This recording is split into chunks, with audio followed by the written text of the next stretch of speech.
Greetings, comrades! The highlight of this summer is, of course, the World Cup, which is currently taking place in the United States, Canada and Mexico. If you're a football fan, you're surely following Messi and Ronaldo's last dance, Lamine Yamal's rise, Turkey's collapse and Cabo Verde's Cinderella story. If not, you've still probably heard something about the never-ending commercial breaks, sky-high ticket prices, interrogations of players entering the US, humiliating searches, the ban on an African referee entering the country, protests in Mexico, and the shooting near the England training camp. Exactly as we like it. Of course, when US officials planned this World Cup, they didn't want it to be remembered for scandals. The idea was different: to throw the biggest party in history, to show the whole world that Americans can do everything better than anyone else, to improve their image in other countries, and of course, to attract a new influx of tourists and money. Hosting sporting events of this scale is almost always a political move and a bold statement for a country. Look at us, admire us, be like us. It's no coincidence that a new term has emerged recently: sportswashing. So today I invite you to recall the last time a superpower tried to improve its image through sports: the 2018 FIFA World Cup in Russia. Why did Russia need it? How successful was it? How was it perceived by Russians at the time? And finally, what is its legacy today?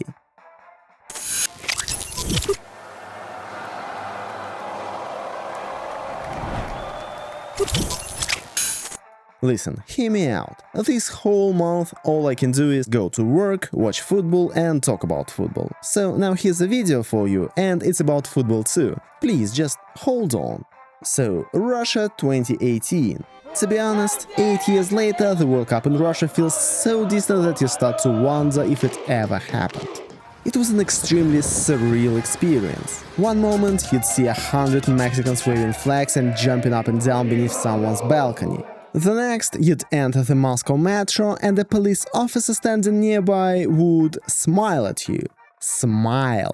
That month was like a glitch in the Matrix, a window into a parallel reality where an endless party was happening in the streets and the restrictions you'd grown accustomed to had suddenly vanished. You truly felt like you were a part of a vast, globalized world. And that made the sobering up all more brutal.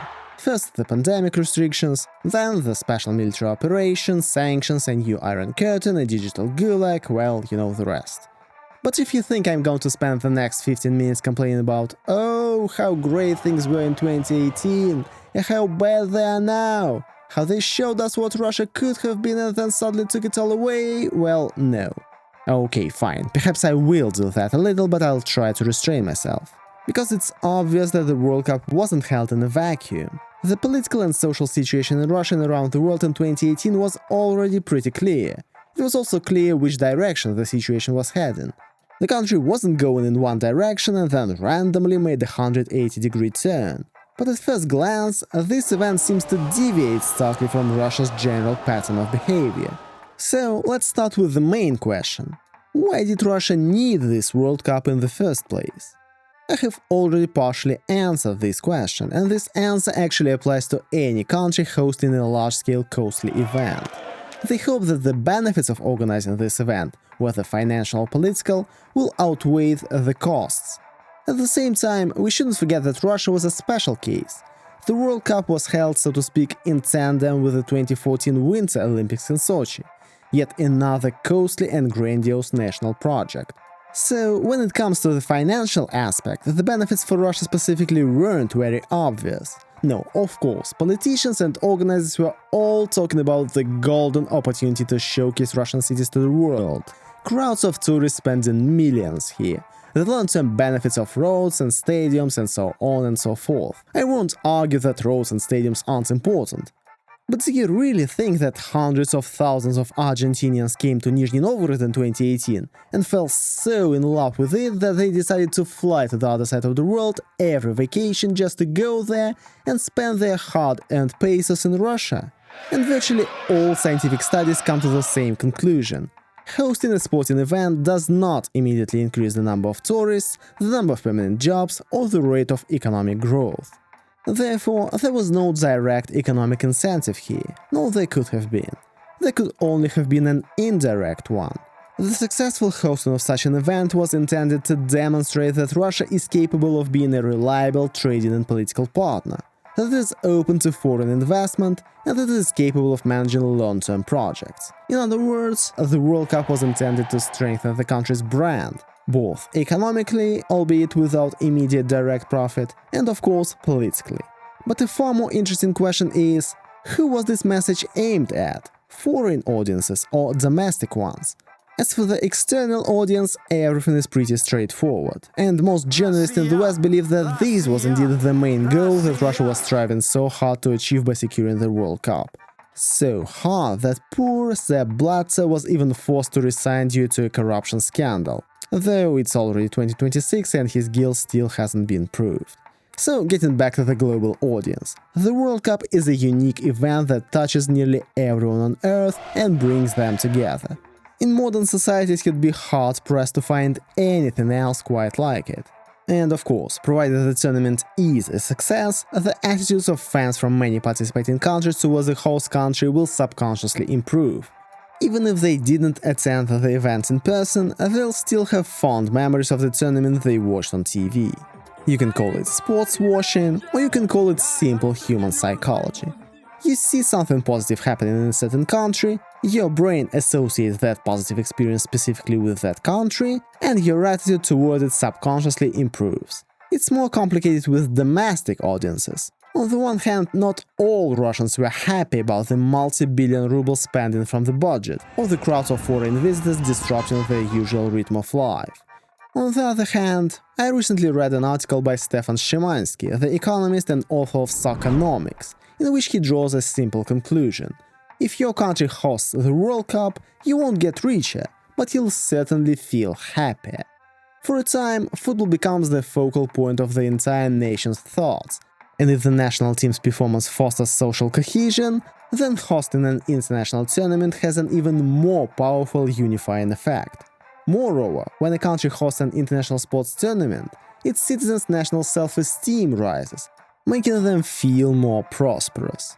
So the theory that Russia needed the World Cup to appease its own population sounds quite interesting. After all, judge for yourself. Yes, hosting the tournament will slightly improve the country's image abroad, but the message, hey, look how open and friendly we really are and how well we'll host this World Cup, might sound a bit strange to an average foreigner in 2018. Those who were already fond of Russia knew this anyway. Those who weren't won't believe it no matter how hard you try. But internal stability and unity, that's exactly what was needed.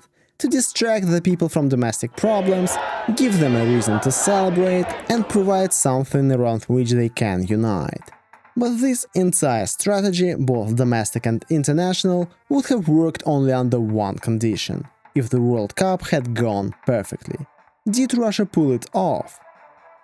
How can you tell if the World Cup was a success? Well, you can ask FIFA president Gianni Infantino. It was the best and most beautiful World Cup of all time, he said in 2018. However, in December 2022, he said exactly the same thing about the World Cup in Qatar, and in a couple of weeks he'll surely repeat the same phrase in the US. In general, Russia faced a difficult task. No, everyone understood perfectly well that when it counts, Russia knows how to throw a grand, beautiful, lavish party. But this was much more complicated than the Sochi Olympics, for example. Preparing a single city for a picture-perfect event is one thing, but organizing the World Cup at the same high level across 11 cities that are quite far apart by European standards is no easy feat. Especially since many of these cities weren't infrastructure ready in advance. Volgograd and Saransk, for example, had simply never hosted tens of thousands of foreign visitors before. Suffice it to say that 7 of the 12 World Cup stadiums were built from scratch, and 3 others were completely renovated. Or where could they find enough police officers and service staff who spoke foreign languages at even a basic level for 11 cities? They had to recruit 17,000 volunteers, but even that number couldn't always handle the workload. Questions about the organization began as early as the selection of the host cities. People were perplexed about how Krasnodar, with its ready-to-go ultra-modern stadium built with private funds, could have been overlooked, while they went ahead and built the 44,000-seat Mordovia Arena in Saransk. With a population of 300,000, Saransk is a city that, even by Russian standards, has never been particularly attractive to tourists. Oh, and the city's top-tier football team was only around for literally 2 or 3 seasons, so the massive stadium is now home to the Lokomotiv Penza rugby club, which draws about a couple hundred spectators to its matches. They also failed to stay within the planned budget. Instead of the planned 262 billion rubles, they had to allocate 679 billion. However, this is nothing compared to Qatar's gigantic budget. Again, the goal wasn't to make money, it was to avoid losing face in front of the whole world. And they certainly succeeded in that. Stadiums, airports and transportation and hotel networks in 11 cities, much of which was built from scratch. Critics call these Potemkin villages, claiming that they merely spruced up the facades to create a pretty picture, while leaving most of the smaller cities' infrastructure problems unresolved. But I disagree. First, no one ever claimed that a single championship would solve all the problems of the 11 cities. It certainly didn't make things worse, though. Yes, one stadium sits idle, but teams from the Premier and First Leagues constantly play at the others. Interchanges, bridges, metro stations, entire airports, it's all up and running. Okay, not everything. Platov Airport in Rostov, built for the World Cup, is currently also sitting idle, but you know why. Many Western media outlets mocked Russia for banners on the facades of crumbling buildings and for painting the grass green, but those are practically cute national traditions at this point. But building roads and metro stations is only half the battle. You also need to attract all those millions of fans from around the world and provide them with the utmost comfort. By the way, exactly how many fans did they manage to attract? The figures vary. According to Rostourism, 2.9 million foreigners visited the country during that time, while the Russian Federal Border Service reported that 633,000 foreign fans entered Russia for the World Cup using fan IDs. Why such a difference? Most likely, the figures didn't account for foreigners who entered on regular visas rather than fan IDs, or those from visa-free countries, primarily from the former Soviet Union. Or maybe some people decided to come just for the atmosphere without attending any matches. I respect that. There were 60,000 Mexicans alone who applied to enter the country. What did the organizers do to ensure a festive experience for such a massive crowd?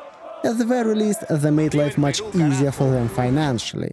Essentially, all foreigners had to do was get to Russia, and from there, visa-free entry, free intercity trains, special airfare rates, and free public transportation. No humiliating security checks or exorbitant ticket prices. Yes, USA, I'm looking at you. A ticket to the final costs between 4,000 and 10,000. Plus transportation, for example, just a round-trip train to MetLife Stadium costs $150. Then there are hotels at $1,000 a night, and you have to fly between cities. In Russia, however, a ticket to the final costs as little as $100. Okay, that's for Russians, $455 for foreigners, and the overnight train from Yekaterinburg to Moscow was free. Accommodations? Price for apartments and hotels went up 2 to 3 times, but even so, it was still $100 or $2 a night, not a couple of thousands. But of course, you can't measure the atmosphere with any figures on expenses and revenue, and the festive atmosphere of the World Cup is what really matters. And here I can say that Russia pulled it off 100%. Even though at the time I wasn't even living in any of the host cities and didn't attend a single match in person. But I still remember watching the final on a random lawn near some summer cafe in Gorky Park alongside a group of excited and later heartbroken Croatians. Actually, each city mostly remembers its own group of fans. In Kazan, for example, the Australians stood out, in Rostov-on-Don the Brazilians, and in Volgograd the English. The symbol of the World Cup, however, was rightfully Nikolskaya street in Moscow. It was there, on that narrow pedestrian street between the Kremlin and Lubyanka, that all the winners and all the losers celebrated around the clock for a month. For a month, at almost any time of day or night, you could feel like a participant in a non-stop international carnival there. This surreal feeling wasn't limited to one street. When I visited Moscow that month, I felt like a guest in my own country, which had changed beyond recognition. For a month, it was as if everyone in the country had brought out the best version of themselves to show the world. And the world remembered Russia and its people as warm, responsive and hospitable. I'm not saying that's not the case at other times, but back then it was turned up to the maximum. It even felt as though the police had been instructed to just leave people alone, and they followed that rule diligently. And surprise, surprise, the world didn't come to an end, who would have thought? The fans who were enjoying the festivities also became part of history. Russian fans became memes in Brazil, and Brazilian fans became memes in Russia. They were singing Icelanders, dancing Senegalese, and a sea of red and white Peruvian fans. There was Javier from Mexico, whose girlfriend wouldn't let him into Russia, so his friends brought a cardboard cutout of him along. Or the Russian trio in Kokoschinks and with hot dogs, whom we saw during the broadcast of the match against Spain. Many foreign fans admitted that they had traveled to Russia worried about surly Russians, hooligans and cold weather. However, these fears proved unfounded, and many fans claimed that they felt safer in Russia than at home and regretted that their friends hadn't come to Moscow because of stereotypes.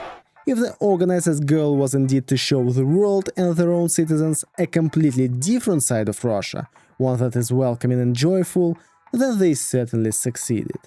As I said at the beginning, everything that happened sometimes felt like a fairy tale or a wonderful dream. And the football part didn't disappoint.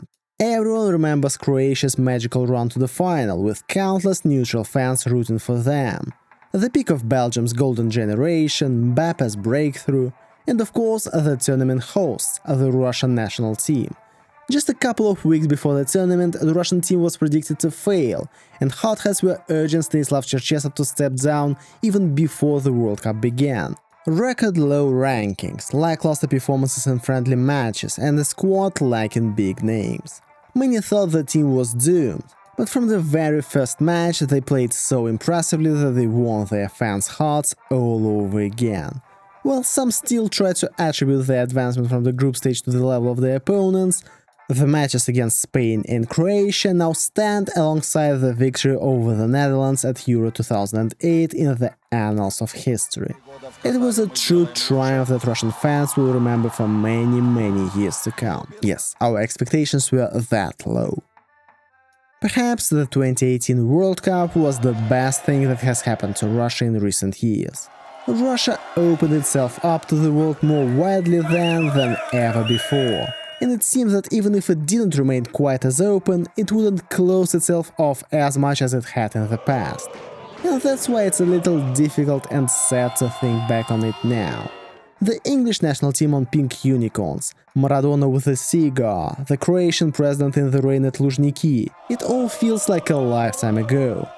The fan passport, which was such a great help to foreign fans during the tournament, has turned into a tool of control over fans, causing attendance at those beautiful football stadiums to plummet. Not only because of that, though. In some cities, attendance is dropping year after year because the local team's performance simply doesn't meet expectations. To create the appearance of a full stadium, government-funded organization employees are sometimes sent there voluntarily or under duress, or free tickets are handed out. However, that can't replace the atmosphere of a proper holiday. Now you hardly see any foreigners, neither on Nikolskaya Street nor in Volgograd or Rostov. And when people talk about Russia these days, it's mostly not in flattering terms at all. At moments like this, you find yourself asking more and more often, what was the point of all this? Why did the authorities suddenly decide to present Russia this way, first and foremost to us, its residents? Was it a glimpse of a future that never came to be? Or was it simply a carefully orchestrated spectacle? But then you think about some random resident of, say, Volgograd, and you realize that this tournament remains in his memory as the greatest event ever, when the entire planet suddenly descended upon his beloved provincial hometown. It gave him unique emotions unlikely to be repeated, at least in the near future. So at the very least, all of this was not in vain. Thanks for watching, and as always, a huge shout out to my biggest supporters: Елизавета Zakharova, Kirill Klimuk, Petr Ilich, Marina Ilyanova, Jonathan Shiltse, and one more member who wished to remain anonymous. See you guys next time.